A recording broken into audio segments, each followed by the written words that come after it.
प्रश्न प्रश्न ये है कि दैवीय और आसुरी स्वभाव का आधार क्या है, किसी को याद है? किस आधार पर आप कहेंगे कि ये व्यक्ति दैवीय गुणों से युक्त है? शास्त्र के वचनों पर श्रद्धा, उसके अनुसार कार्य करना। और असुर, असुर के गुण होता है कि उसके दो सींग होते हैं, ऐसे यहां से नहीं होते हैं। शास्त्र के संग ना चल करके अपितु अपने मन माने ढंग से चलता है। जैसे अगर मैं दाल चावल खाना चाहता हूं तो ये आसुरी विचार है या दैवी विचार है? दैवी विचार है। शानो प्रभु कह रहे हैं दैवी विचार है। कितने लोग समर्थन करते हैं?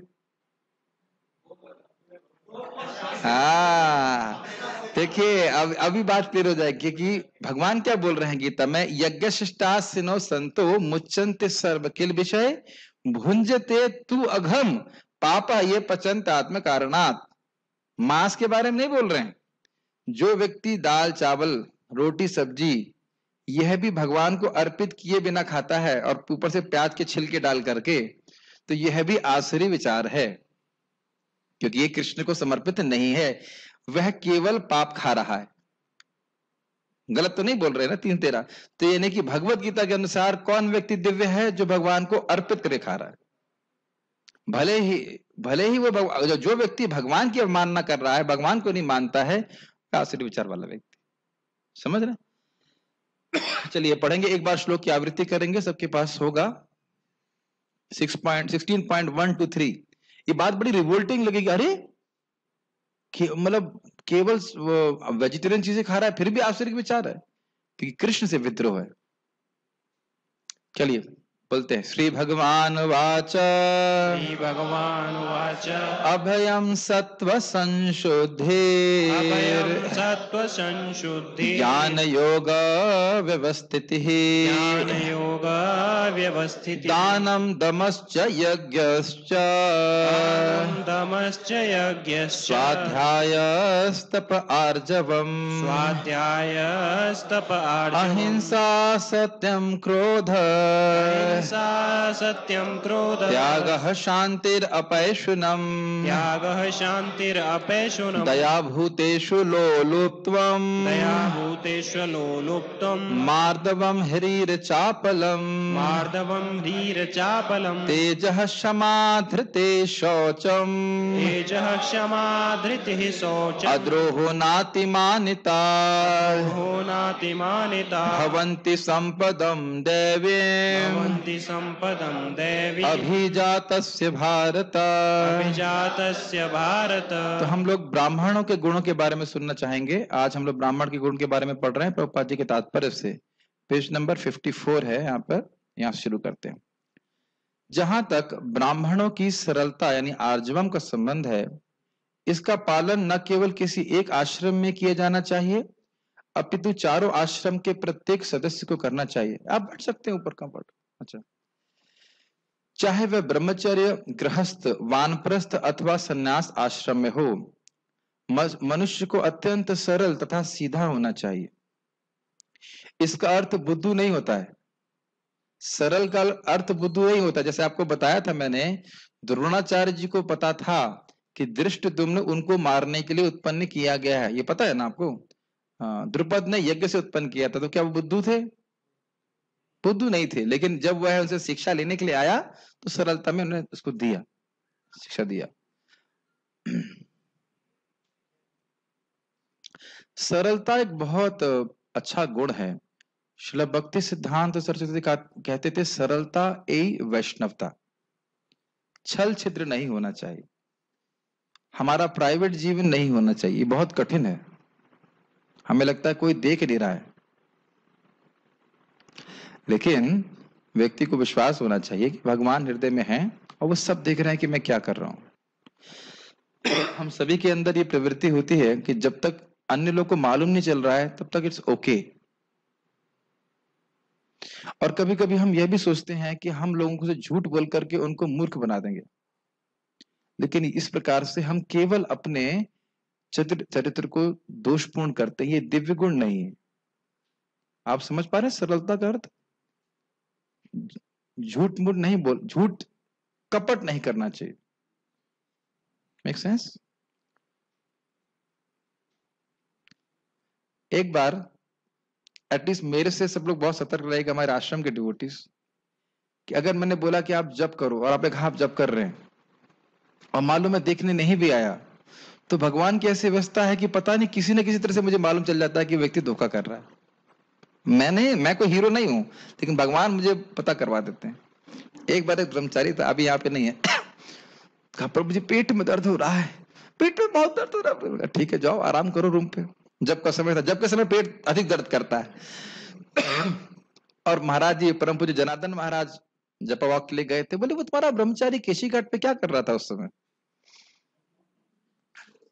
सुबह के समय क्या कर रहा था? तो आप देख रहे हैं कि धोखेबाजी, अल्टीमेटली हम अपने से धोखा करेंगे, मेरा क्या नुकसान किया, लेकिन धोखा नहीं करना चाहिए। भक्ति के जीवन में भाई 16 माला कर रहे हो, कौन जान रहा है? आप ही जान रहे हैं, भगवान जानते।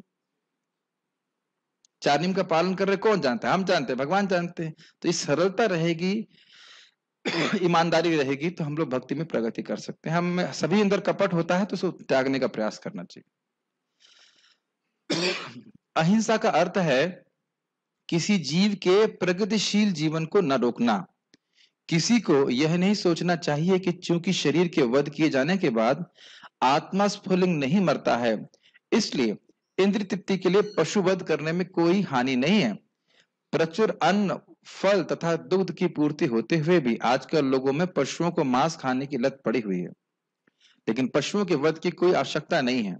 यह आदेश हरेक के लिए है। जब कोई विकल्प न रहे तभी पशुवध किया जाए, लेकिन इसकी यज्ञ में बलि की जाए।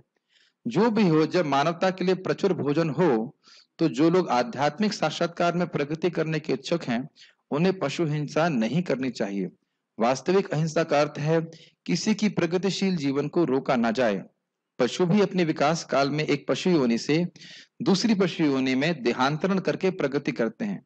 यदि किसी पशु का वध कर दिया जाता है तो उसकी प्रगति रुक जाती है। यदि कोई पशु किसी शरीर में बहुत दिनों से या वर्षों से रह रहा हो और उसे असमय ही मार दिया जाए तो उसे पुनः इसी जीवन में वापस आकर शेष दिन पूरे करने के बाद ही दूसरी योनि में जाना पड़ता है। अतएव अपने स्वाद की तुष्टि के लिए किसी की प्रगति को नहीं रोकना चाहिए, यही अहिंसा है। ये तो बात स्पष्ट है पशु वध के संबंध में।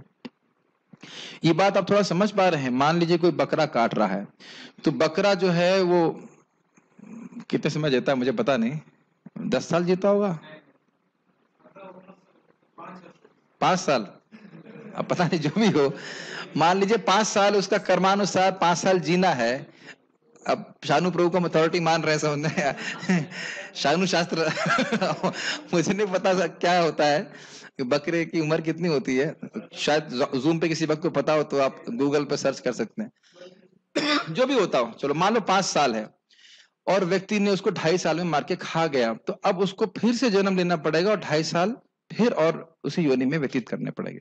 समझ रहे हैं? तो अब 2 बार एक ही योनि में आना पड़ा ना, ये हो गया। एक अहिंसा का और बहुत अच्छा अर्थ है कि देखिए कि जीव में, मनुष्य मात्र में भोग की वासना बहुत अधिक है, तो उसके सामने कुछ ऐसा दृश्य प्रस्तुत करना या कुछ ऐसी बात बोलना जिससे उसकी भोग की इच्छा बढ़ जाए, यह बहुत बड़ी हिंसा है।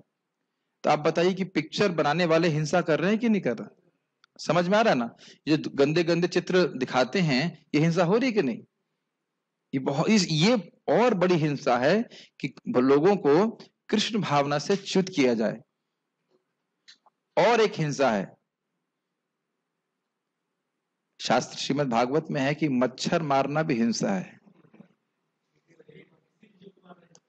भाई मच्छर आपका खून पीने आ रहा है तो उसको तो पता नहीं कि आपको दुख हो रहा है, इसीलिए लोग शास्त्र सुनना नहीं चाहते। तो कहेंगे प्रभु जी खून पीने थे उसको अपना। नहीं, आप मच्छरदानी लगा लीजिए। मच्छरदानी लगाने में कोई दिक्कत तो नहीं है ना। ऑब्वियसली इस जगत में आप हिंसा को पूरी तरह से एलिमिनेट नहीं कर सकते हैं। साफ सुथरा रहेंगे तो खटमल भी नहीं होगा। हाँ, चींटी तो मरती ही है, मतलब बोल रहा हूं ना, हिंसा को पूरी तरह अवॉइड नहीं कर सकते, लेकिन हाँ ये है कि हम चींटियों को अपने दाल में छौका मारने के लिए नहीं मार रहे। कहने का अर्थ है प्रभुपाद जहां बोल रहे हैं कि अपने जीभ के स्वाद के लिए व्यक्ति मांस खा रहा है, ये बहुत बड़ी हिंसा है। और ऐसा व्यक्ति को कृष्ण कथा में रुचि नहीं होती, भगवान की भक्ति में रुचि नहीं हो पाती। तो ये बात है। दूसरा आपने क्या हिंसा का अर्थ सीखा था? अभी दूसरा अर्थ मैंने क्या बताया था कि कोई व्यक्ति कृष्ण भावना में नहीं आ पा रहा, उसको ऐसे भोग प्रस्तुत करना कि उसकी उसकी मति भगवान से हट जाए। और तीसरी हिंसा का अर्थ है भक्ति का ज्ञान होते हुए भी उसका प्रचार नहीं करना। ये बहुत इंपॉर्टेंट बात है। और कभी कभी हम प्रचार ना कर सकें, सामर्थ्य ना हो, लेकिन इच्छा जरूर होनी चाहिए कि भगवान की भक्ति का प्रचार हो। समझ रहे हैं? वस्तुतः ये बड़ी इलॉजिकल बात है। जब हम अच्छे से भक्ति करते हैं तो स्वाभाविक है कि हमको अनुभव प्राप्त होंगे, तो हम दूसरों से शेयर क्यों नहीं करना चाहेंगे? अगर आप स्वयं अच्छे से भजन कर रहे हैं तो आपको बहुत साक्षात्कार प्राप्त होंगे, अपने जीवन में फायदे प्राप्त होंगे, है कि नहीं? जैसे अभी देखो, आप देख रहे हो मुझे खांसी है, अब मुझे एक दवा मिली है, अब पता नहीं चलेगी कि नहीं चलेगी। मान लो उस समय बहुत जल्दी ठीक हो गया, तो क्या दूसरे व्यक्ति को जो खांसी से ग्रस्त है, क्या मैं उसको नहीं बताऊंगा? क्या इस दुनिया में आप होते हुए नहीं देखते? तो पॉइंट ये है कि जब हम कृष्ण भावना का स्वयं अनुशीलन करते हैं, खुद सुखी होते हैं, तो स्वाभाविक है हम दूसरों को भी देना चाहते हैं। लेकिन जो नहीं दे रहा है वह एक प्रकार बहुत बड़ी हिंसा कर रहा है। ऐसा कैसे हो सकता है? थोड़ा जोर से बोलिए। ऐसा कैसे हो सकता है कि कोई कृष्ण भावनामृत का सुख ले रहा हो, दूसरों को न बांट पाए? ऐसा कैसे हो सकता है कि कोई कृष्ण भावना का अनुशीलन कर रहा हो, दूसरों को ना दे? कुछ भक्त होते हैं जो वाकई भजनानंदी होते, वो प्रीचिंग नहीं करते। लेकिन मैं एक भजनानंदी को जानता हूं जो 3 लाख नाम जप करते हैं। कभी कभी हमारे आश्रम में कभी गेस्ट के रूप में आते हैं, बहुत प्रेम है, और कहते हैं मैं अपने भजन का कुछ हिस्सा आपको दे रहा हूं, आप प्रचार कर रहे हैं। आप देख रहे हैं उनका एटीट्यूड। मैंने कभी कुछ कहा नहीं, लेकिन उन्होंने कहा कि मैं अपने भजन का हिस्सा आपको दे रहा हूं, आप प्रचार करो। वो बड़े प्रसन्न होते हैं, मेरे गुरु महाराज को बहुत पसंद करते हैं, और कहते हैं महाराज जी के लेक्चर हमें हमें दीजिए सुनने के लिए। तो हो सकता है वो प्रचार नहीं कर रहे हो, लेकिन ऐसा नहीं कि वो चाहते नहीं है कि प्रचार रहो। मैं फिर से रिपीट कर रहा हूं कि जरूरी नहीं है कि वो प्रचार कर नहीं रहे हो सकता है वो प्रचार ना कर रहे हो, लेकिन ऐसा नहीं कि उनकी इच्छा नहीं कि प्रचार ना हो। हम चाहते हैं कि हम भगवान का दर्शन प्राप्त करें, सिद्धि प्राप्त करें, बिल्कुल सही बात है। नारद जी भगवान कृष्ण के सामने खड़े हैं, बृहद भागवतामृत आखिरी में देखिए, अब उनसे भगवान कहते हैं बेटा वरदान मांगो, कुछ भी मांगो। तो कहते हैं मैं अनंत काल के लिए आपकी कीर्ति का प्रचार करता रहूं। हम सोच रहे हैं कि हम परफेक्ट हो जाएंगे तो अब कुछ नहीं करेंगे। कृष्ण सामने खड़े हैं और इस प्रकार का आशीर्वाद मान रहे हैं, क्योंकि ये आनंद है, बहुत बड़ा आनंद है। तो अब जैसे सिंपल सी बात, हमारे समुद्र प्रभु हैं, कर्णामृत प्रभु हैं, कुकिंग कर रहे हैं, वो प्रीचिंग नहीं कर रहे ना। बहुतों को तो फिलोसफी समझ ही नहीं आती, खाली समझ में आता है कि दाल बहुत अच्छी बनी है। और ये मेरा खुद का एक्सपीरियंस है। मैं एनटीपीसी में था और मैंने आर्ट ऑफ माइंड कंट्रोल दिया, सेमिनार दिया, वहां के डीजीएम जीएम सब आए थे। अब देखिए प्रीचिंग कर सकते हैं। और जबकि मैं एक न्यू डिवोटी था, न्यू एंट्रेंस था, और बोले, मैंने पूछा कोई प्रश्न? ना प्रश्न कुछ नहीं। हलवा आपने बहुत अच्छा बनाया। वो इतना समझ में आया कि हलवा बहुत अच्छा बनाया, ना कुछ समझ में आया कि हम आत्मा है, न कुछ समझ में आया कि हम शरीर हैं, मन है, कुछ भी समझ में नहीं है। हलवा आपने बहुत अच्छा बनाया हलवा। और मामा जी क्या कार्यक्रम किया, वो आप लोग क्या खिचड़ी बड़े अच्छे बनाए थे। उससे अधिक आदमी समझ ही नहीं पा, इतने डल हो गए हैं लोग। तो खूब प्रसाद खाते हैं तब जाकर के उनको धीरे, हाँ हम कौन है, हाँ हम आत्मा, इतना बोलना शुरू करते। तो बहुत लोगों के लिए तो केवल प्रसाद ही बहुत बड़ी प्रचार है। अब प्रभुपाद इसको कितना मतलब इसको यूज किए हैं, कहते इसमें सीक्रेट वेपन। तो किसी न किसी रूप से लोगों को देने की भावना होनी चाहिए। आप जानते हैं श्रील भक्ति सिंह ठाकुर जी को श्रील गौर कृष्ण बाबा जी ने एक्सप्लिसिटली लिख करके बोला कि आप प्रचार कीजिए। वो स्वयं प्रचार नहीं कर रहे थे, लेकिन उनकी इच्छा थी कि प्रचार हो। समझ में आ रहा है?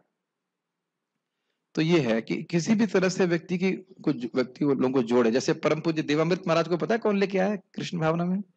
देवी शक्ति माता जी। कितने अच्छे प्रचारक है। तो इस प्रकार से भावना होनी चाहिए। जैसे आप देखिए परम पूज्य जयप्रताप के महाराज के बारे में तो प्रसिद्ध ही है, क्या नाम था उनका, जयानंद प्रभु। रथ यात्रा का वो बना रहे थे रथ, और उन्होंने बुलाया, क्या बोला उनको, आप जरा ये क्या नाम से, मैं कील पकड़ा हूं, जरा आप हथौड़ा मारिए। नहीं आप कील पकड़िए, मैं नहीं, आप कील पकड़ो मैं हथौड़ा मारूंगा। कितना सुंदर तरीका है। उन्होंने कहा ठीक है। कुछ नहीं, इस रास्ते में अमेरिकन व्यक्ति है, वो जा रहा है, उसको से बुला लिया, उन्हें कील पकड़ी और ढम से मार दिया। ओह तुम कील तो बहुत अच्छी पकड़ते हो। हर व्यक्ति को अपना गुणगान अच्छा लगता है। मुझे ऐसा, अब मैं कील पकड़ता हूँ और अब आप हैमर करिए। किया अच्छे से, ओ लगता है आप कारपेंटर हैं, बड़ा अच्छा किया आपने। फिर महाराज पूरा, मैंने सुना पूरा रथ में कील ठोकते रहे, और देखिए पूरे विश्व में सबसे बड़े प्रचारक बने। तो भक्त की भावना होनी चाहिए। और आज मैं महाराज से बहुत सुंदर बात सुन रहा था, अद्भुत बात सुन रहा था। कह रहे हैं जैसे हम कहीं पहुंचना चाहते हैं, वो वचन की बात कर रहे थे, अर्थगम वचन। मैं बोल के रहूंगा उसके, बहुत सुंदर बात है। अर्थ प्रदान करने वाले वचन, अर्थ तक पहुंचाने वाले वचन, ये शास्त्र के वचन है, भागवत के, भगवत गीता के। तो महाराज कह रहे थे कि जैसे हम लोग कहीं जाते हैं तो कार चाहिए होती है, पेट्रोल चाहिए होता है, सब कुछ चाहिए होता है, लेकिन हमें रास्ता बताने वाले लोग चाहिए होते हैं। आपके पास कार हो, पेट्रोल हो, सब कुछ है, चलाना भी आता है, लेकिन क्या आपको रास्ता बताने वाले लोग नहीं चाहिए? है कि नहीं? और इसी पे भक्त ने ये, मतलब जो जो वचन वो बोलते हैं, हाँ वो रास्ता वहां पे, हाँ वो रास्ता वहां पे, मील के पत्थर देखते हैं, वृंदावन 20 किलोमीटर दूर है, वृंदावन 10 किलोमीटर दूर है, तो वो हमको प्रेरित करते हैं कि हम गाड़ी चलाते रहे, हम सही रास्ते पे हैं, हम आगे बढ़ेंगे। तो हम कुछ भी ना कर सके तो क्या लोगों को भगवान कृष्ण के बारे में बता नहीं सकते? और कुछ भी नहीं, धन नहीं, कुछ भी नहीं है, क्या हम नहीं बता सकते? तो बात हम कर रहे थे कि साधुओं से हमें कृपा मिलती है, उनके वचन सुन करके। वे हमें अर्थगम वचन देते हैं जो हमारे अर्थ की प्राप्ति कराने वाले होते हैं। तो ये बहुत इंपॉर्टेंट है कि, तो इसलिए साधुओं को ये हिंसा नहीं करनी चाहिए, चुपचाप नहीं बैठना चाहिए, कृष्ण के बारे में बोलने के लिए उत्साहित होना चाहिए। ये सब बातें बोलने के लिए मैं बोल रहा था, समझ रहे ना मेरी बात? कोई व्यक्ति गलत रास्ते पे जा रहा है, आपको सही रास्ते पे लेके जा रहा हो, ये बहुत बड़ी कृपा है। बाकी वो काम कर लेगा, उसके पास है पेट्रोल है, गाड़ी है, सबके पास जीभ है, लेकिन क्या नहीं बोलते हैं? हरे कृष्णा कृष्णा कृष्णा हरे हरे, हरे राम राम राम हरे हरे। क्यों? क्योंकि अर्थगम वचन नहीं सुन रहे, उसके महिमा नहीं समझ पा रहे। जब महिमा सुनते तो देखिए हरे कृष्णा कर रहे हैं। राजकुमार, आपके पास की जो जीभ है वो मेरे से बड़ी है क्या? सेम है, आप हरे कृष्णा क्यों कर रहे हैं? क्योंकि आप सुने हैं, आप समझ रहे हैं। जब हम सुनते हैं तो उसी जीव का प्रयोग करके हम भगवान की प्राप्ति कर सकते हैं। तो इसलिए ये इस हिंसा, ये साधुओं की हिंसा है, चुपचाप बैठे हैं, कुछ बोल नहीं रहे, और बहुत बहुत बड़े महात्मा है, क्या कुछ बोलते ही नहीं है। और प्राय ऐसे ही गुरु जी लोगों को अच्छे लगते हैं जो कुछ बोले ना, कभी बोले नहीं कि सुबह उठो, क्या त्यागना चाहते हो? बेटा एक वचन ले लो त्यागने के लिए। क्या? करेला त्याग दूंगा मैं, लौकी त्याग दूंगा मैं, लेकिन कहो कि मसाला त्याग दो, शराब त्याग दो ना, ऐसे गुरुजी हमको बिल्कुल नहीं चाहिए। समझ रहे हैं? तो ये बताना हमारा कर्तव्य है लोगों को कि इनका धर्म क्या है। तो ये ऐसी हिंसा भक्तों को नहीं करनी चाहिए। ये हिंसा है अगर हम किसी को कृष्ण भावना का उपदेश नहीं दे रहे हैं, या किसी तरह से प्रसाद इत्यादि कुछ देकर के हम कनेक्ट नहीं कर रहे हैं, और इससे हमारी कृष्ण भावना कुंठित होती है। इसलिए व्यक्ति को भावना रहे, जब आपके मन में जुनून रहेगा, इच्छा रहेगी, तो भगवान आपको योग्य बनाएंगे। सत्यम का अर्थ है कि मनुष्य को अपने स्वार्थ के लिए सत्य को तोड़ना होना चाहिए, ताड़ना नहीं, तोड़ना मरोड़ना नहीं चाहिए। वैदिक साहित्य में कुछ अंश अत्यंत कठिन हैं, लेकिन उनका अर्थ किसी प्रमाणिक गुरु से जानना चाहिए। वेदों को समझने की यही विधि है। श्रुति का अर्थ है किसी अधिकारी से सुनना। मनुष्य को चाहिए कि अपने स्वार्थ के लिए कोई विवेचना न गढ़े। भगवत गीता की अनेक टीकाएं हैं जिसमें मूल पाठ की गलत व्याख्या की गई है।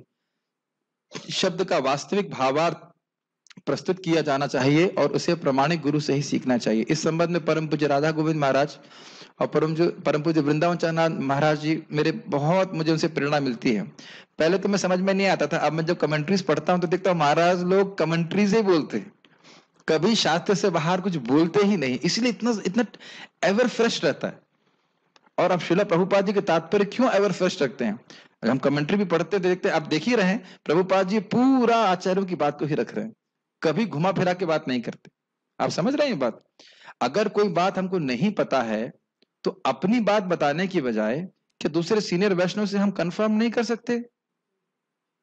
उस दिन बात चल रही थी कि एक ही नाम से जीव मुक्त हो जाता है, और मैंने प्रश्न किया तो एक डिवोटी ने पूछा, प्रभु इसका अर्थ आपको पता था, क्यों पूछा आपने? एक नाम से मुक्त हो जाता है, इसका अर्थ क्या है कि वह मुक्ति के पथ पे, ऐसा नहीं कि तुरंत भगवत धाम चला जाएगा, जा भी सकता है लेकिन प्राय होता नहीं, वो मुक्ति के पथ पे आया है। तो अब सीनियर भक्त से हमने जब सुना, एक प्रामाणिक वैष्णव से सुना, तो अब हमारा ये अंडरस्टैंडिंग क्लियर हो गई। अब हम दूसरे को बताएंगे तो अपने घुमा फिरा क्या नहीं बताएंगे उसे। अगर हमें कुछ नहीं पता है तो बोल दो नहीं पता है, लेकिन घुमा फिरा कर नहीं बताना चाहिए। और एक और बात ध्यान दीजिएगा, जब हम कुछ बोल रहे हैं प्रचारक के रूप में, अगर हम शास्त्र के वचन बोलते हैं और वो व्यक्ति दोबारा शास्त्र में देखता है तो उसकी श्रद्धा बनती है। दुनिया की सबसे बड़ी सेवा है कि हम किसी के हृदय में भगवान के प्रति शास्त्रीय श्रद्धा जागृत कर सकें। आपका नाम भूल गया, नाम क्या है फिर से बताइए? अंतरात्मा प्रभु। दुनिया की सबसे बड़ी सेवा क्या है? कोई बात नहीं, देखिए मैं जब को देख रहा हूं कि कौन किसका मन कहाँ जा रहा है, वो देख के से मालूम चल जाता है। फिर से सुनिए, दुनिया की सबसे बड़ी सेवा ये है कि लोगों के हृदय में भगवान कृष्ण के प्रति शास्त्रीय श्रद्धा जागृत करें। क्योंकि आप जानते हो, फिर वह गीता भागवत में श्रद्धा हो गई, उसके अनुसार चलेगा तो वह कृष्ण की प्राप्ति कर लेगा, भगवान की प्राप्ति करेगा, उससे नीचे नहीं आएगा वो। और ये बात अब मैं क्या अपने मन से बोल रहा हूं, भगवान गीता में एंड में बोलते हैं, ये जिस ज्ञान को जो दूसरों को देता है ये मुझे सबसे अधिक प्रिय है। अब जैसे मैंने ये बात बोली, ये भगवत गीता में से प्रमाण मिल जाता है, तो आपको लगेगा हाँ प्रभु जी झूठ नहीं बोल रहे, अपने मन से नहीं बोल रहे, और ये अपने गुरु महाराज से सुन रहा हूं। Does it make sense? अब जैसे मैंने अपने गुरु महाराज से एक बात सुनी थी, और तब मैंने सोचा कि महाराज के रियलाइजेशंस कितने डीप हैं। महाराज ने कहा कि श्रीमती राधा रानी के प्रेम से कृष्ण अभिभूत रहते हैं, और जब उनकी कृपा से किसी एक जीव पे को थोड़ा सा भी कृष्ण प्रेम मिल जाता है तो वह कृष्ण उसके प्रेम से भी अभिभूत रहते हैं। बात बहुत अद्भुत है। अब जब मैं राधाष्टमी के प्रवचन की तैयारी कर रहा था तो चैतन्य चरितामृत में इसी बात को मैं पढ़ रहा था कि हिलादनी शक्ति के जरा सा एक कृपा एक जीव पे बढ़ जाए तो उसे प्रेम मिल जाता है, और कृष्ण उस प्रेम के अभिभूत हो जाते हैं। तो मेरी खुद की श्रद्धा गुरु महाराज पे और बढ़ जाती है। महाराज शास्त्र से ही बोल रहे हैं और उनकी वो रियलाइजेशन है। आप मेरी बात समझ रहे हैं मेरी बात? तो इसलिए अपने मन से बोला तो लोगों की श्रद्धा टूट जाएगी, अरे ये तो अपने मन से बोल देते। ठीक है, जैसे आपको बताया था मैंने, किसी व्यक्ति ने पूछा था फलाने फिलोसफर के संबंध में क्या मत है, हमने कहा फूल नंबर 1, सबसे बड़ा मूर्ख है वो। लेकिन क्यों मैंने अपना मत दिया? नहीं, अवजानंती माम मूढ़ा, कृष्ण कृष्ण का मत है। तो इस प्रकार से व्यक्ति को सत्य बोल जाए। अक्रोध का अर्थ क्या है? अक्रोध का अर्थ है क्रोध को रोकना। यदि कोई शुद्ध बनावे तो सहिष्णु बने रहना चाहिए। क्योंकि एक बार क्रोध करने पर सारा शरीर दूषित हो जाता है। क्रोध रजोगुण तथा काम से उत्पन्न होता है, अतएव जो योगी है उसे क्रोध पर नियंत्रण रखना चाहिए। एक बात भूरिजन प्रभु बहुत अच्छा बोल रहे थे, बड़ा मुश्किल है, इसको अप्लाई तो नहीं कर पाता, लेकिन कह रहे थे कि अगर आपको किसी को डांटना हो तो तब मत डांटी जब आप गुस्सा हो। कितना मुश्किल है ना? कोई अप्लाई कर सकता है जीवन में? प्रयास कीजिएगा, बहुत कठिन है। फिर आपको सुख कहां मिलेगा? किसी को डांटने में तो तभी अच्छा लगता है ना जब आपको क्रोध आए, और क्रोध ही नहीं है, जब क्रोध चला जाए और तब डांटे तो फिर डांटने का क्या मतलब होगा? और इसको हम कैसे रोकते हैं? जब क्रोध आए तो चुप रहना चाहिए। वाणी एक हवा की तरह है और क्रोध अग्नि की तरह है। आपने देखा है ना, जब अग्नि प्रज्वलित होती है और वाणी से हम बोलते जाते हैं तो और क्रोध बढ़ता है। इसीलिए जब जब दो लोग झगड़ा करते हैं तो क्या बोलते हैं? अरे शांत हो जाओ, शांत हो जाओ, शांत हो जाओ। देखा है कि नहीं? इसीलिए बोला गया है रूप गोस्वामी पाद के द्वारा, वाचो वेगम मनसः क्रोध वेगम। वाणी एक स्विच की तरह है, उसको आप इस समय रोक लीजिए तो क्रोध और मन का वेग रुकेगा। Very important point. और आप जानते ही हैं क्या श्लोक है भगवत गीता का? तायतो विषयान पुंसः संगस्तेषु उपजायते संगात संजायते कामः कामात क्रोधो विजायते। तो रजगुण से व्यक्ति के काम उत्पन्न होता है। जब काम पूर्ण नहीं होता है, इंद्रिय तृप्ति की इच्छा पूर्ण नहीं होती है, तो हमारे हृदय में क्रोध आ जाता है। तो इससे बचना चाहिए, क्योंकि तमोगुण का लक्षण है, और तमोगुण सबसे खराब गुण होता है, हमारे पूरे चित्त को अपवित्र करता है। पढ़ते हैं आगे।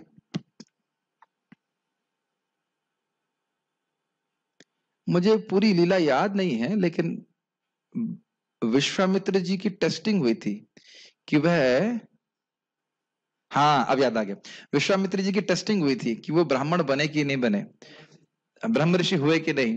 तो बहुत तपस्या की, बहुत तपस्या की। तो पहले में मेनका आई थी, मेनका आई थी, तो काम के वशीभूत हो गए थे, आप जानते ही, उस पर शकुंतला पैदा हुई, फिर मेनका चली गई। उसके बाद फिर तपस्या करने लगे, तो फिर कौन आई थी मुझे याद नहीं है, अच्छा याद नहीं, लेकिन नाम कोई दूसरी अप्सरा आई, तो वो शाप दे दी थी, ऐसा कुछ हुआ था। तो फिर नहीं, उर्वशी नहीं थी, कोई तो थी, जो भी रहो, कोई अप्सरा आई तो शाप दे दी, तो अब किसके वशीभूत हो गए, क्रोध के। तो अब अरे ठीक है, कोई बात नहीं।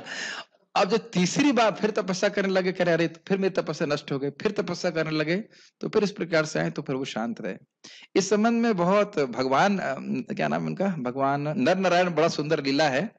वो तपस्या कर रहे थे तो, और देवता सब अपने गाना बजाना लेकर के आए, और वो अप्सराएं आ रहे हैं, और भगवान कुछ क्रोधित ही नहीं हो रहे, भगवान मुस्कुरा रहे हैं, कहते अप्सरा ये देखो, उनके शरीर से इतनी अप्सरा निकल रही, कहते देखो तुम्हारी अप्सरा तो मेढक जैसी लग रही, कहते ले जाओ ऋषि को ले जाओ। इसमें से भगवान को कभी क्रोध नहीं आता। और सबसे अच्छे उदाहरण कौन है, भगवान विष्णु।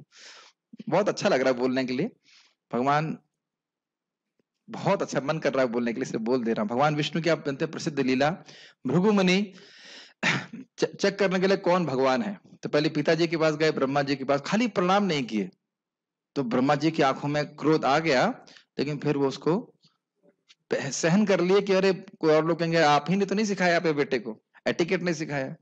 उसके बाद अब शिव जी के पास जाते हैं, तो शिव जी का के छोटे भाई हैं भृगु मुनि, और जो है प्रेम से आलिंगन करने चलते हैं, हट शमशान में रहने वाला, राख रखता है ऐसे करके। तो शिव जी इतना क्रोधित हो गए कि मारने के लिए चल पड़े, तो क्या ये भी भगवान नहीं है। तो अब शिव जी से, ब्रह्मा जी से के प्रति मानसिक अपराध, इधर मन से और वाणी से, दोनों से अपराध, और भगवान विष्णु के पास पहुंचे, तो उस समय भगवान विष्णु माता लक्ष्मी के गोद में अपना सर रखे हुए थे, और आए और बोले शिरोदशाई करुण दक्षाई शाई शाई, होता रहता है आलसी, वाणी से अपराध भगवान विष्णु पे, और आ करके पूरा छाती पे प्रहार किया। और इस जगत में आप जानते हो कि किसी की पत्नी के सामने अगर पति का अपमान करने, तो उसे और क्रोध आता है। इस पे भी एक और लीला है, लेकिन अभी उधर नहीं जा रहे। लेकिन भगवान विष्णु है, महाराज बता रहे थे एक टांग पकड़ते भृगु को फेंक देते कहीं पे, तो भृगु का कोई आइडिया नहीं लगता कहां गए भृगु मुनि, इतने शक्तिशाली है भगवान। लेकिन भगवान ने, क्या आप जानते ही हो, भगवान उठे और उन्हें उनके जो चरण है अपने छाती के पास ही रखकर सहलाने लगे कि मेरी छाती बहुत कठोर है और आपका चोट लगी होगी। ये तो आप लीला जानते ही हैं, लेकिन चक्रवर्ती पाद क्या कहते हैं, वो कहते हैं कि भगवान विष्णु जब क्रोधित नहीं हुए, तो यह उनका सतुगुण का लक्षण था, और जब भगवान ये कह रहे हैं कि मुझसे अपराध हुआ है, ये उनके निर्गुण होने की लक्षण है। इस प्रकार से तो भगवान अपने स्वयं आचरण से सिखा रहे हैं कि क्रोध नहीं करना चाहिए, ठीक है, प्रयास करना चाहिए। बाकी बहुत सारी बातें कर सकते हैं, लेकिन हम इतना ही रखते हैं। अपैशनम का अर्थ है कि दूसरे के दोष न निकाले और व्यर्थ ही उन्हें सही न करे। निसंदेह चोर को चोर कहना छिद्रान्वेषण नहीं है, लेकिन निष्कपट व्यक्ति को चोर कहना उस व्यक्ति के लिए परम अपराध होगा जो आध्यात्मिक जीवन में प्रगति करना चाहता है। तो मान लीजिए, अब मैं सुबह किसी भक्त को देखता हूं कि वह उठ नहीं रहा मंगल आरती के लिए, और मैं कहता हूं आप मंगल आरती के लिए क्यों नहीं उठ रहे हैं, तो क्या यह अपैशनम है? तो अच्छा है, आप लोगों से परमिशन मिल गई है कि आप लोगों को सुबह उठाया जा सकता है उसके लिए। आप समझ रहे हैं मेरी बात? लेकिन एक और उसमें बहुत सारी बातें हैं। एक कि करेक्शन को जबरदस्ती जरूरत से ज्यादा नहीं देना चाहिए। ये हर जगह है, केवल ब्रह्मचारी आश्रम के लिए पर नहीं है। किसी के भी आप सुपीरियर हैं, हर छोटी चीज के लिए आप टोकते बैठेंगे तो वो व्यक्ति परेशान हो जाएगा।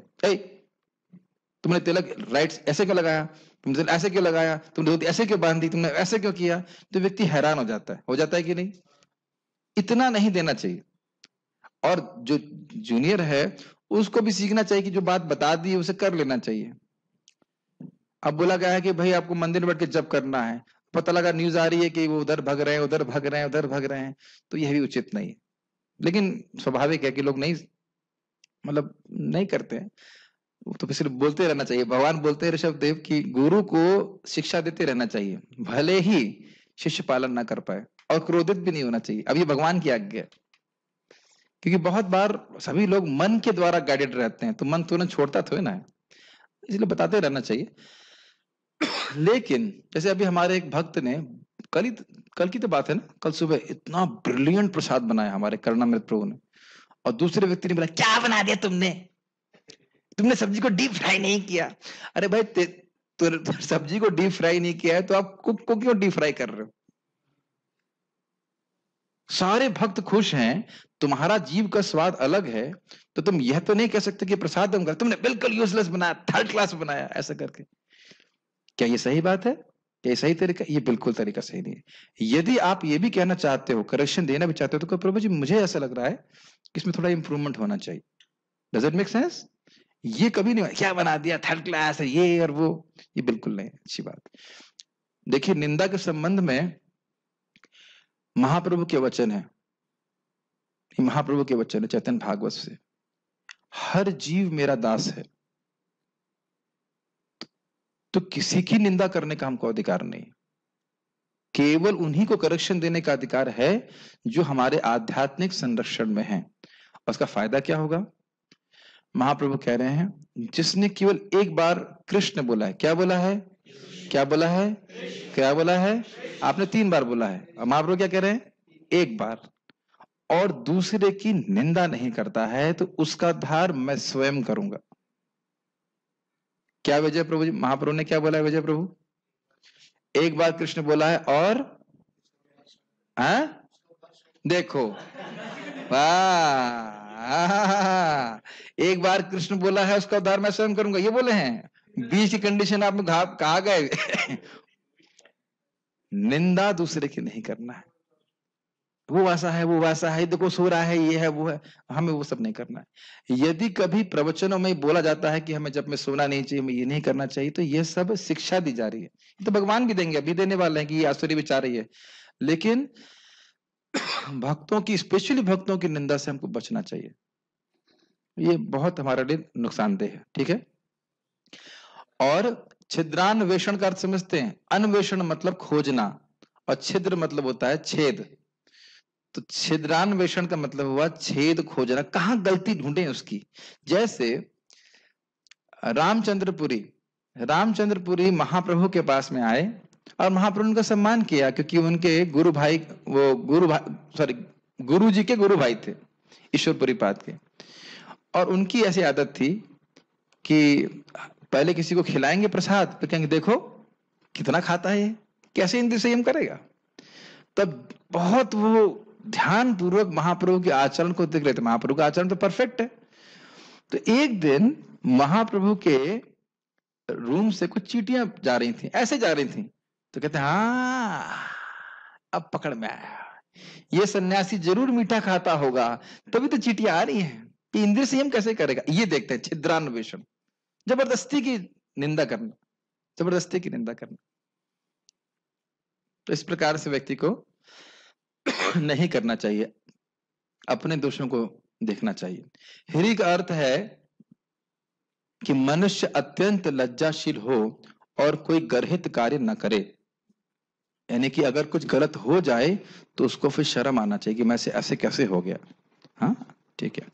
अचापलम या संकल्प का अर्थ है कि मनुष्य किसी प्रयास से विचलित या उदास न हो, किसी प्रयास में भले ही सफलता क्यों न मिले, किंतु मनुष्य को उसके लिए खिन्न नहीं होना चाहिए, उसे धैर्य तथा संकल्प के साथ प्रगति करनी चाहिए। परम पूज्य वृंदावन चंद महाराज बहुत सुंदर शिक्षा दी है।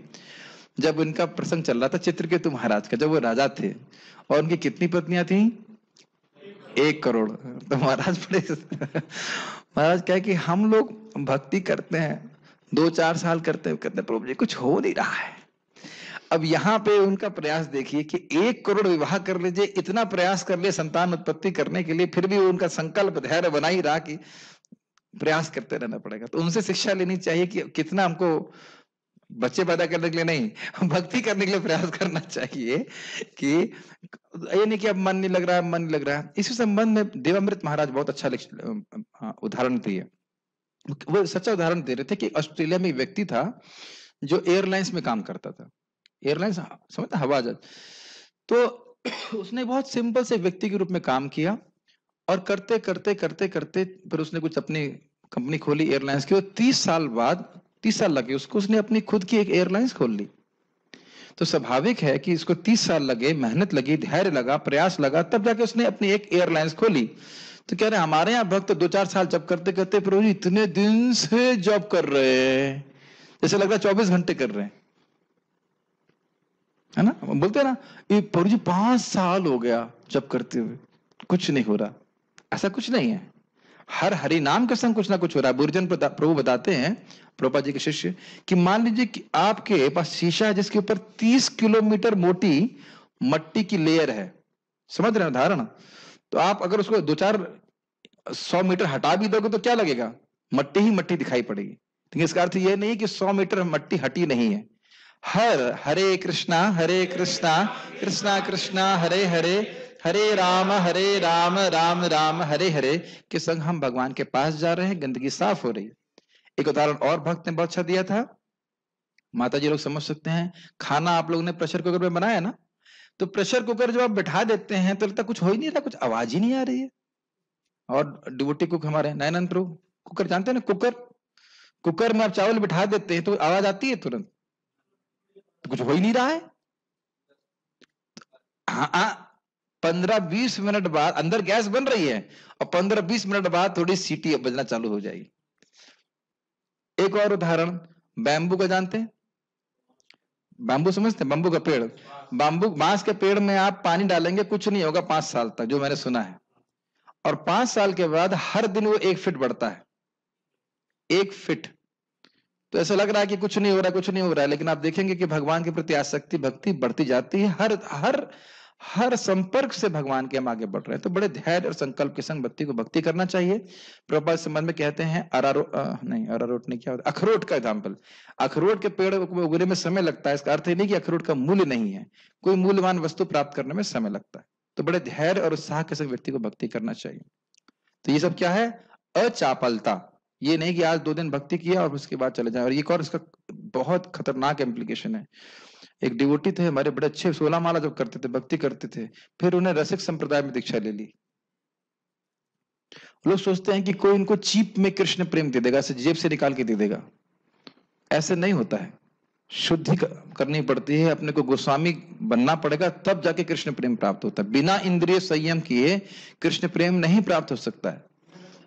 यस, अनर्थ निवृत्ति हुआ कैसे बिना बताई कृष्ण प्रेम मिल जाएगा। तो ये बहुत बड़ा खतरा है कि हम धैर्य संकल्प छोड़ करके सोचते कहीं जेब से निकाल कर हमें कोई कृष्ण प्रेम दे देगा। It doesn't work like that. तो इसलिए बड़े धैर्य के संग भक्ति करनी चाहिए। आगे पढ़ते हैं। आप लोग धैर्य और संकल्प रखे रहिएगा, आज हम पूरा करके रुकेंगे, 4 पेज बाकी। यहां पर प्रयुक्त तेजस शब्द क्षत्रियों के निमित्त है, इजी है। क्षत्रियों को अत्यंत बलशाली होना चाहिए जिससे वे निर्बलों की रक्षा कर सकें।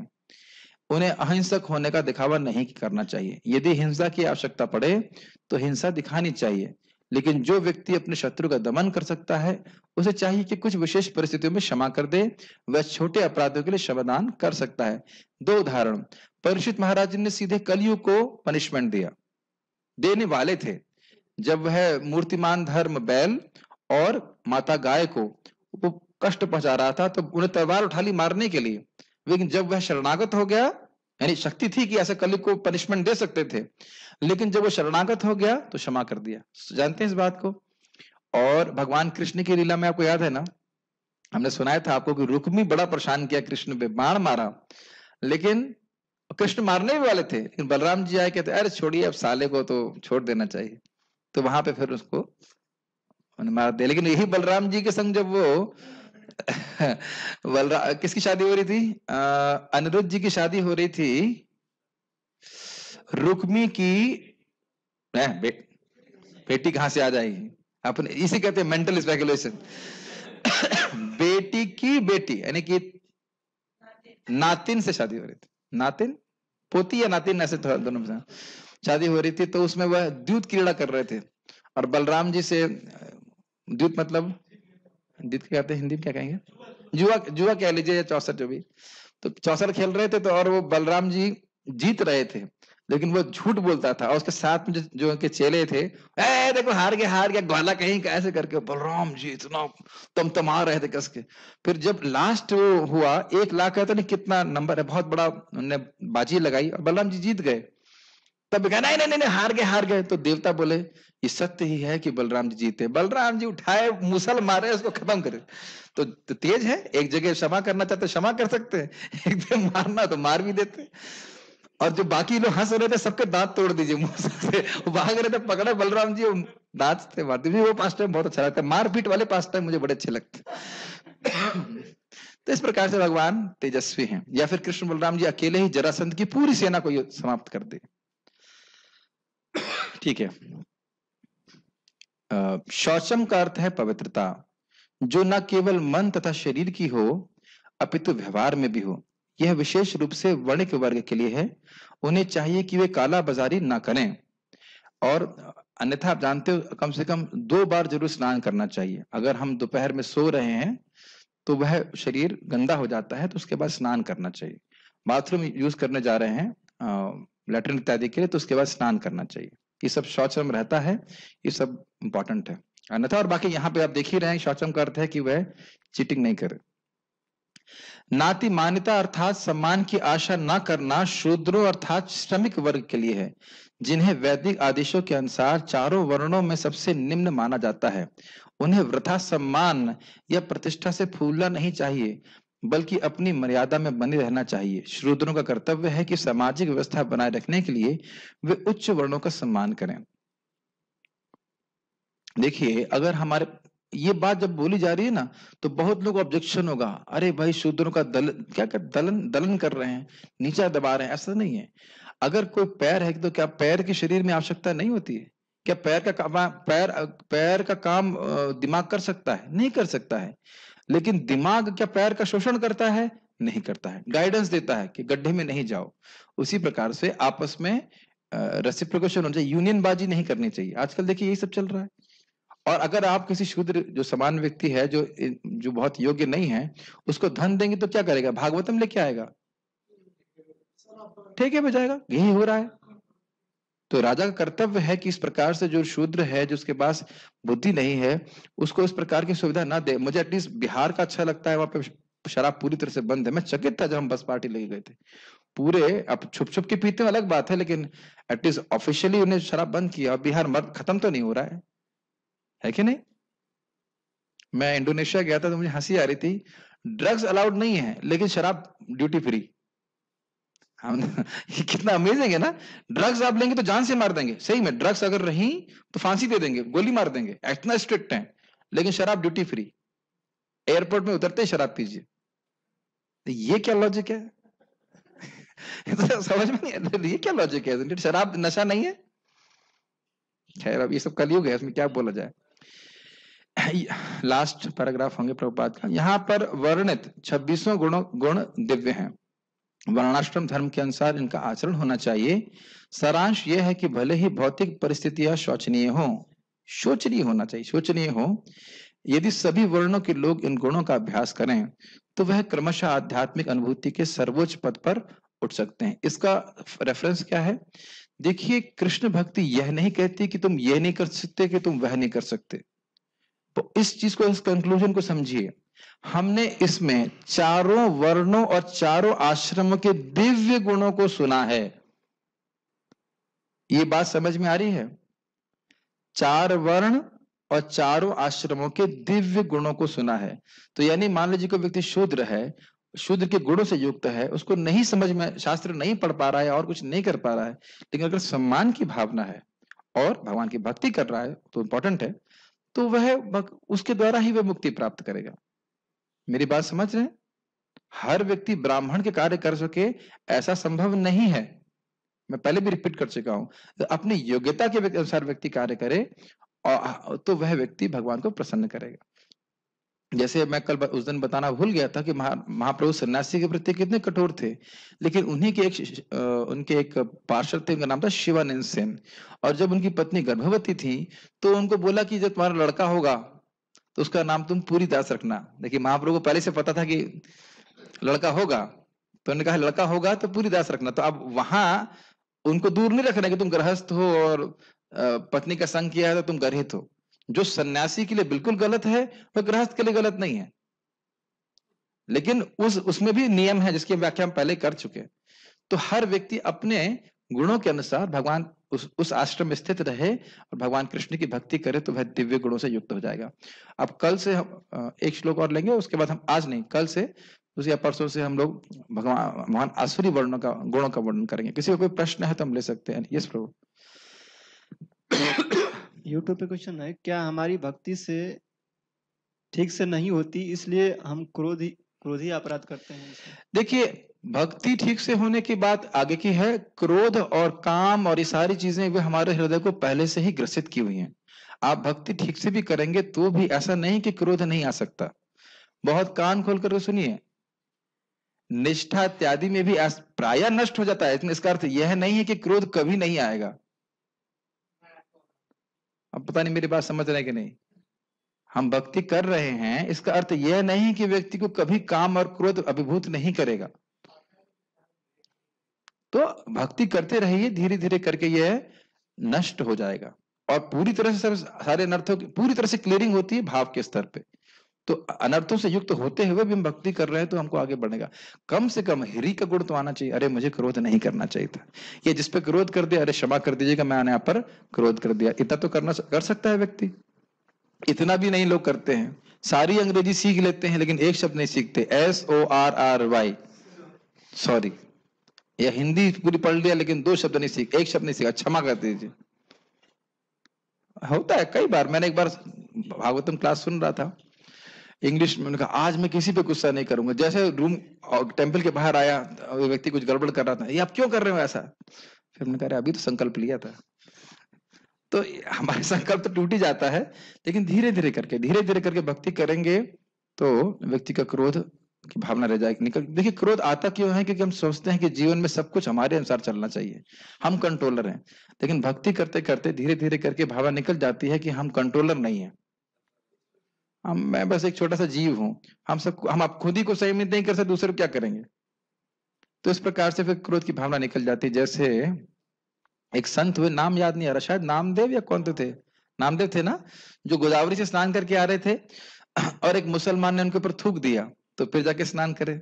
फिर आ गए तो फिर थूक दिया, फिर जाके स्नान करे। फिर आए, फिर थूक दिया, फिर जाके स्नान करे। चौथी बार आए तब फिर उनके चरणों में गिर गया। कहते हैं आपने क्रोध को जीत लिया है। तो बोले नहीं, मैं आपके प्रति बहुत बड़ा अपराध किया। कहा नहीं, आपकी कृपा से आज मैं गोदावरी जी में 3 बार स्नान करने का मौका मिला। लेकिन हम इसको इमिटेट नहीं कर सकते। ये भक्ति जैसे जैसे बढ़ेगी अपने आप ही क्रोध इत्यादि जो भावनाएं वह समाप्त हो जाएगा। इसी बात को उद्धव जी पूछते हैं भगवान कृष्ण से कि एक मनीषी है जो जान रहा है कि वो शरीर नहीं है, वो आत्मा है, और उसका भी पब्लिक में कोई अपमान कर दे तो वो शुद्ध हो जाता है, तो आपके भक्त कैसे सहन कर लेते हैं? तो भगवान स्पष्ट कहते हैं क्योंकि उनका मन मेरे नाम रूप गुण लीला के मधुरता का आस्वादन करने में लगा रहता है, तो इस जगत के मान अपमान की वह अपेक्षा नहीं करते। तो भगवान की भक्ति करके ही हम इस वेग को रोक सकते हैं। बहुत कठिन होता है वेग। ठीक है। अच्छा, किसी ने बताया है कि कमेंट्स हैं कि बकरे की उम्र 15 से 18 साल होती है। चलिए ठीक है। दूसरे व्यक्ति ने कहा 15 से 18 वर्ष। ठीक है, पॉइंट ये था कि उसको मारना नहीं है। 5 है, कोई बात नहीं। दुनिया में सबसे बड़ी सेवा यह है कि किसी के हृदय में शास्त्रीय श्रद्धा स्थापित करना। तो ये कमेंट था, ये तो ठीक है, अच्छी बात, सीख गए आप, गुड बॉय। क्या हमारी नहीं पढ़ चुके। और क्या है, प्रचार में सबसे पहले क्या बताना चाहिए? हम शरीर नहीं, हम आत्मा है। नहीं, उससे भी पहले बताना चाहिए कि इंसान जानवर में अंतर क्या है। उसके बाद बताइए जगत दुख का घर है, फिर बताइए शरीर नहीं, हम आत्मा है। 10 अध्याय भक्ति वृक्ष के पढ़ लीजिए, उससे समझा सकते हैं। एकनाथ जी थे, ठीक है, सॉरी, गुड करेक्शन, एकनाथ जी जो भी हो। स्मृति से बोल रहा था, सीनियर भक्तों को सुबह आरती में उठाने पर उठ नहीं है तो मन में दुख का अनुभव होता है। तो मैं उन भक्तों से छोटा हूं, तो हमें क्या करना चाहिए उन भक्तों के लिए? कृपया कोई सोल्यूशन बताइए। अब देखिए, यह तो मैं एक भक्त से पूछ रहा था, कोई तो बोल रहा था कि हम सीनियर हो गए हैं। हमने कहा सीनियर से पहले ये देखो कि विषय आसक्ति कितनी कटी है। केवल केवल साल कितने बीत गए हैं उससे सीनियरिटी जूनियरिटी नहीं रखना चाहिए। एटलीस्ट अपने को तो नहीं मानना चाहिए, खुद देखना चाहिए कि हमारी कितनी विषय आसक्ति बनी है। अब चलिए, ये तो बहुत बड़ी बात होगी, कम से कम मंगल आरती के लिए तो उठना चाहिए। हमारे आश्रम में तो हमने सब कुछ खुली छूट दे रखी है, मेरा रूम तो खुला ही रहता है कि कदाचित मैं ना उठ सकूं, कभी नहीं उठ पाया तो मेरे रूम की लाइट ऑन कर सकते हैं। क्यों, रूल है कि नहीं? कभी कभी मेरे को उठाया भी एक दो भक्तों ने, मैं तो कभी गुस्सा हुआ कि मंगल आरती के लिए क्यों उठाया, मैं सीनियर डिवोटी हूं। तो बोला आज तक? बोला कभी? कभी नहीं बोला ना। तो देख रहे हैं कि मैं जानता हूं कि मैं भी एक सामान्य भक्त हूं, मैं भी थोड़ा अधिक भक्ति कर रहे हैं, अधिक अधिक समय से भक्ति कर रहे हैं, लेकिन हर दिन हमें मंगल आरती के लिए उठना है और मुझे भक्तों की संख्या आवश्यकता है। तो सीनियर, यहाँ पे आप सीनियर डिवोटी के लेबल लगा सकते हैं, लेकिन उसके अनुसार कार्य भी करना होता है। और ये देखना चाहिए कि सीनियर डिवोटी जब साधना अच्छा कर रहा है तो उससे अन्य जूनियर्स को फायदा, उसको प्रेरणा मिलती है कि हाँ ये ऐसा कर रहे हैं। जैसे मैंने अभी मंदिर बंद था तो मैंने संकल्प लिया कि मैं यहाँ की मंगल आरती नहीं जाऊंगा, मैं गुस्सा था, मैं यहाँ नहीं जाऊंगा, खोलेगा मंदिर तभी जाऊंगा। तो हमारी बहन की लड़की कहती है, मामा जी तो जाते नहीं मंगल आरती, हमें बोलते हैं मंगल आरती जा रही के लिए। तो मैंने कहा बेटा मैं सुबह जब करता हूँ सोता नहीं रहता हूँ, मैं जब मंदिर खोलेगा तभी जाऊंगा, यहाँ मुझे कोई प्रेरणा नहीं प्राप्त होती। तो हर कोई देख रहा है कि आप क्या कर रहे हैं, हर कोई देख रहा है। और देखिए, लोगों में गलती देखने की बहुत वो रहती है, क्या कहते हैं उसको, प्रवृत्ति रहती है। तो जितना हो सके हमारा अच्छा आचरण होना चाहिए। मुझे खुद एक भक्त आकर बोले मंदिर में, प्रभु जी क्या ये सब डिवोटी सो रहे हैं? तो ब्रह्मचारियों, आप लोग को सब देखते हैं क्या कर रहे हैं क्या नहीं कर रहे हैं, मस्ती कर रहे हैं या भजन अच्छे से कर रहे हैं। तो इसलिए सभी को अपना आदर्श अच्छा रखने का प्रयास करना चाहिए, कैसे बर्ताव कर रहे हैं सब कुछ। तो इससे दूसरे लोगों को प्रेरणा मिलती है भक्ति ठीक से करने के लिए। जैसे मुझे याद है जब मैं बहुत पहले एज अ स्टूडेंट पुणे गया था, और वहां पे मैं बेस में गया था और मंदिर में, दोनों जगह देखा इतना सुंदर तरीके से भक्त लोग जप कर रहे थे। मेरे को लगा वाह क्या भक्त है, हरे कृष्ण कृष्ण कृष्ण हरे, पूरा 4:30 से 6:30 धम धम धम धम जप कर रहे थे। दमदम का मतलब हर अच्छे से कर रहे थे। तो वो संस्कार आज तक याद है, कितने साल, 16 साल हो गए, मुझे आज भी याद है। उतना मैं उतना नहीं कर पाता था, मुझे पता भी नहीं था। और मान लीजिए सब लोग मस्ती कर रहे होते और कुछ वैसे व्हाट्सएप चला के जब कर रहे होते, उस सब तो व्हाट्सएप नहीं था, तो मुझे लगता है ये क्या है, हाँ पर हमको भी ऐसे करना होता है। तो हर भक्त का दायित्व है कि अपने भक्ति के स्तर को ऊंचा बढ़ाए। जब हमारा ये जपा ग्रुप बहुत अच्छा है इसके लिए, सब लोग इतने अच्छे से जब करते हैं, एटलीस्ट दिखते हैं जब करते हुए, तो बड़ी प्रेरणा मिलती है जब करने की। तो सभी को उस प्रकार से अपना आचरण अच्छा रखना चाहिए, तो ये प्रॉब्लम नहीं आएगी। उसके बाद कह रहे हैं कि भक्त के रूप में हमें इन कौन से गुणों को डेवलप करना चाहिए। ऐसा लग रहा है कि ये गुण आपस में विरोधी है। ये बहुत अच्छा प्रश्न है, प्रश्न समझ रहे हैं? एक तरफ ब्राह्मण के गुण बता रहे हैं, एक तरफ क्षत्रिय गुण बता रहे हैं, एक तरफ शूद्र के बता रहे हैं, एक तरफ वैश्य के बता रहे हैं। तो व्यक्ति को सीनियर वैष्णव से क्या कहना चाहिए, कंसल्टेशन लेकर के अपने स्वभाव को डायग्नोस करना चाहिए कि मेरा स्वभाव क्या है, और उसके अनुसार व्यक्ति को कार्य करना चाहिए, है कि नहीं? जैसे मैंने कल उदाहरण दिया था, एक व्यक्ति हमको पैसे दे रहे थे और मैंने उनको बताया नहीं, आपका ब्राह्मणिकल स्वभाव है, आप शास्त्र पढ़ो, आप जप करो और लोगों को कृष्ण भावना के बारे में बताइए। तो अपने स्वभाव को समझे और उन गुणों को। और दूसरा बात क्या है कि जब हम भगवान की भक्ति करते हैं तो हम अपने आप ही दिव्य गुणों से युक्त होते चले जाते हैं। जैसे मैंने आपको पहले बार बताया था, भगवान एक पिता तो हैं हमारे। आप देखते हैं कि पिता अपने बच्चों को खुद ही आभूषण लाके देता है ना, गले की माला देता है, कान के लिए कुंडल देता है, और फिर क्या बोलता है, अरे मेरा बेटा कितना प्यारा लग रहा है। अब ब्रह्मचारियों को एग्जाम्पल समझ में नहीं आ रहा होगा, अच्छा है ना समझ में आए, लेकिन बाकी लोग समझ रहे हैं मेरी बात। आप लाते थे ना अपने बच्चों के लिए, वो कहते मेरा बच्चा, देखो ड्रेस लेके आते थे बच्चे के लिए, खुद ही माता पिता लेके आते हैं, अरे हमारा बच्चा कितना प्यारा लग, देखो कितना काला टीका लगाओ उस पर, नजर न लग जाए। उसी प्रकार से जब कोई, ये मेरे उदाहरण नहीं, आचार्यगण का उदाहरण है, उसी प्रकार से जब हम भगवान कृष्ण की भक्ति करते हैं, भगवान कृष्ण हमको स्वयं ही दिव्य गुणों से विभूषित कर देते हैं, और फिर कहते हैं देखो मेरा भक्त कितना अच्छा है। जैसे कि मार्कंडेय ऋषि कहते हैं, भगवान जब कोई कुछ करना चाहता है, आपको मैंने पहले भी बताया था, तो आप ही परमात्मा के रूप में प्राण को एक्टिवेट करते हैं, फिर वो मन एक्टिवेट होता है, फिर इंद्रियां कार्य करती हैं। कार्य किसने किया? भगवान ने। लेकिन भगवान कहते हैं फिर भी भगवान उस भक्त की सेवा से प्रसन्न होते हैं और कृतज्ञ होते हैं। मेरी बात समझ में आई? अनुपम कृष्ण प्रभु जब आप प्रवचन दे रहे थे आज, तो ये पता था कि आप क्या सोच रहे हैं और क्या बोल रहे हैं? और कैसे सोच रहे हैं और कैसे बोल रहे हैं? यस, विचार की धारा आती जा रही है और हम बोलते जा रहे हैं, इजंट इट? और फिर भगवान क्या कहते हैं, नहीं अनुपम कृष्ण प्रभु ने प्रवचन अच्छा किया, इज अ गुड बॉय। ये कितना मजेदार है ना, हमको पता नहीं हम कैसे बोल रहे हैं, कैसे सोच रहे हैं, और जब हम प्रवचन कर रहे हैं, कुछ कर रहे हैं, तो कृष्ण इज वेरी प्रिय ना, भगवद गीता का प्रवचन कर रहा है, अच्छी बात है। ये सब करने वाले कृष्ण है। मैं कैसे सोच रहा हूं, बोल रहा हूं, मैंने कई बार उदाहरण दिया, मुझे नहीं पता, लेकिन कृष्ण बिकम्स हैप्पी। ये कृष्ण की कृपालुता है। समझ रहे हैं मेरी बात? तो भगवान की भक्ति करते हैं तो भगवान स्वयं हमको दिव्य गुणों से विभूषित करते हैं। ठीक है।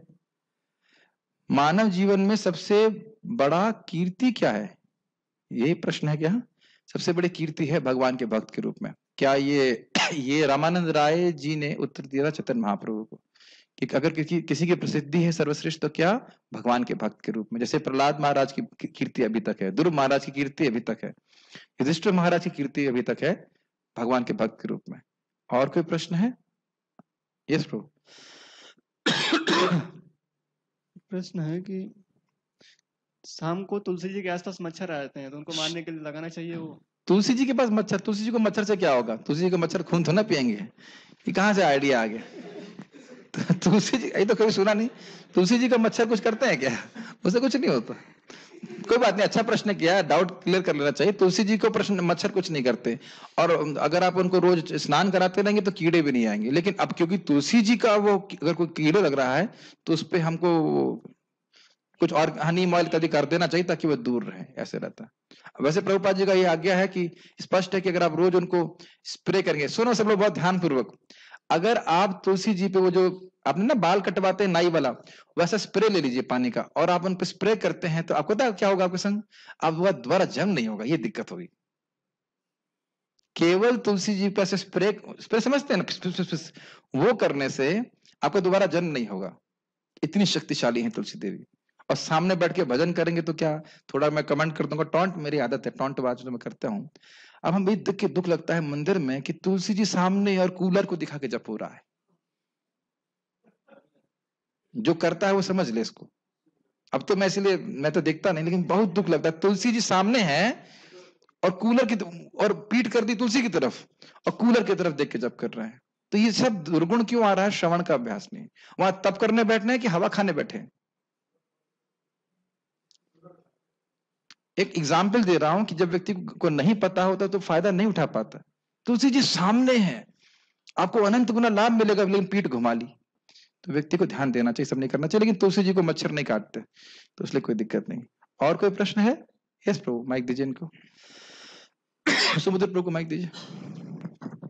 क्लास में ही मैं कुछ बोल सकता हूँ, बाकी आप लोग जैसे करना चाहें करें। यस प्रभु जी, क्षेत्र के गुण है, क्षेत्रीय क्षत्रिय के गुण, हाँ, निर्बल को रक्षा करे, निर्बल की रक्षा करे। हाँ, हम देखते हैं कि शास्त्रों में कि जो कभी कभी राजा लोग जाते हैं जंगल में, हाँ, और वहां पे पशु लोग को मारते हैं, क्योंकि प्रश्न ये है कि कभी कभी क्षत्रिय लोग राजा, प्रश्न ये था कि निर्बल की रक्षा करनी चाहिए। निर्बल की रक्षा करनी बहुत अच्छी बात है। अब निर्बल की रक्षा कर रहा है तो उसको तलवार चलाना आना चाहिए ना, अस्त्र चलाना आना चाहिए, कि ऐसे कर लेकर रक्षा करना। तो इसलिए क्षत्रियों के लिए अलाउड था कि वो जंगल में जाकर कुछ ऐसे हिंसक पशु हैं, जैसे कि मान लीजिए आपके शेर इत्यादि हैं, तो उनका वो वध करे। और ऐसा नहीं कि बस खाली वो क्या गन से करते थे, हाथ से भी करते थे, उनकी एक प्रैक्टिस थी। और ऐसा भी नहीं कि शेर का पूरा मार देते थे, और कभी कभी हिरण आदि का भी करते थे, लेकिन गाय को कभी नहीं मारते थे। समझ रहे हैं मेरी बात? और उसका भी पाप लगता है, उसका भी पाप लगता है। और आप जानते ही हैं, प्रसिद्ध घटना है, पांडु महाराज की कहानी पता है ना आपको? पांडु महाराज की कहानी नहीं पता? पांडु महाराज ऐसे ही आखेट कर रहे थे और एक ऋषि हिरण के रूप में, हिरणी मतलब उनकी पत्नी भी हिरण के रूप में थी, उसका संग कर रहे थे और उनको मार दिया था। उनका नाम शायद कंडू ऋषि कुछ तो नाम था, कंडिम ऐसे कुछ नाम था, मुझे याद नहीं आ रहा। और उस कारण से बाद उनको शाप मिल गया कि यदि तुमने अपनी पत्नी का संग किया तो तुम मर जाओगे। तो देख सकते हैं, दशरथ महाराज के बारे में हम जानते ही हैं। तो इस प्रकार की हिंसा में भी कुछ मतलब दोष लगता था, लेकिन फिर भी इनको आवश्यक था ऐसा करना। ठीक है, उत्तर आप जानते हैं, साधु हैं इसलिए प्रश्न कर रहे हैं। और कोई प्रश्न है? Okay, so shall stop here. कल से हम लोग आसुरी गुणों का आस्वादन करेंगे। ठीक है, श्रीमद् भगवद गीता की जय, श्रील प्रभुपाद की जय।